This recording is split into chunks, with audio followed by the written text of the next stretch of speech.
Madanapalle RDO కార్యాలయంలో జరిగిన అగ్ని ప్రమాదాన్ని స్పెషల్ చీఫ్ సెక్రటరీ సిసోడియా పరిశీలించారు. అగ్ని ప్రమాదానికి గల కారణాలను పూర్తి స్థాయిలో విచారణ చేపట్టడం జరుగుతుందని స్పెషల్ సీఎస్ సిసోడియా అన్నారు.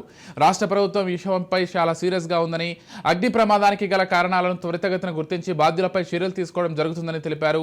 ఆదివారం అర్ధరాత్రి అగ్ని ప్రమాదం సంభవించింది. ఆ సమయంలో కార్యాలయంలో ఎవరెవరు ఉన్నారు, షార్ట్ సర్క్యూట్ ఎలా జరిగింది, ఇన్వర్టర్లు ఎక్కడెక్కడ ఉన్నాయి, సబ్ కలెక్టర్ ఛాంబర్ ఎక్కడ వంటి వివరాలు అడిగి తెలుసుకున్నారు.